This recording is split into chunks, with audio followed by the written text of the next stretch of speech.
My name's Christina, and my daughter is Anna. She's 2.5. And my husband is ex-military, as is my father. My mother and my father met when he was stationed in Germany. So my dad is American and my mother is German. And so I was raised bilingual, but also spending my summers, my Christmases in Germany with my German family. And then on my father's side, my grandparents were from Italy. So he had cousins in Italy that we would then also go see. So we were both grounded in this kind of nomadic lifestyle. And so when we had Anna, it was really important for us to do the same thing for her. Because I'm a dual citizen with Germany, she's a dual citizen with Germany, and I'm fluent. I've lived in Germany. My brother is also a dual citizen. He is not fluent in German, because he never studied it. He never spent time there. He's still proud of being German, but I saw that and I of course judged him because he's my younger brother and that's what siblings do. But also I didn't want Anna to be that way.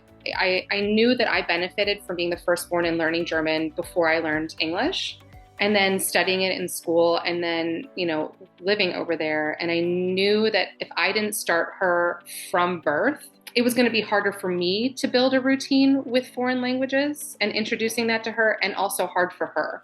So from birth, I had to find a way to make it part of the everyday so that it was also routine for me. It started with songs. So when she was a really, really tiny infant, we listened to German nursery rhymes, and that was all that I would let her listen to. Then when we first started watching television, we only watched German television. Now we've kind of graduated to integrating both music and TV. There are a lot of really wonderful German books for learning that are also engaging for kids, like pop-out things. She loves to just open, close, really engage with these books so that she's around it. And I'm hoping she's learning through like osmosis. Even as a person that is fluent in German, I don't know how to structure lessons. And that's why I fell in love with the Cultured Kid, is because it was like, I needed a way to stack on lessons over lessons so that it was making sense for her development, because otherwise I would have been fumbling. Yeah, she can read a book, she can watch Kika Ninchin, but like, what does that actually mean? Like, and how does that build up her language in a way that makes sense for her brain? Because I don't know that either. I'm not an early child specialist. Like, I don't understand education.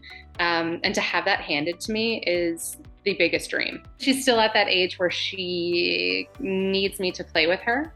And so I put on one of the videos for her, and she was just popped up next to me while I was cooking and watching and clapping, and she wanted to watch it again. So I was like, fantastic, let's watch it again. So we did the video one evening. The next day I was like, fantastic, we have flashcards. Let's color them and then learn how to glue. And then I would explain to her what it was. And it was wonderful for her to have that hands-on. So she was super receptive because of the different ways it was presented to her. Once through the screen where she could be distracted and engaged in that way, and another way that was just super hands-on. She loves to see other children. When she sees other children doing something or saying something, she mimics it. She might not want to engage directly with that child, but she's learning through that child. So that's why I think a lot of the videos are super helpful, is because in the videos you have those children that are counting or playing or whatever it might be. And even if they aren't saying the words in German, they're there. So far it's been breaking it up actually into 2 15 minutes. So one for like a Saturday and then one for a Sunday. Mostly because I found that her attention span wasn't enough for a half hour and I didn't want to overload her. The goal, at least for like the next part of this, is to get a little bit more consistent in lessons.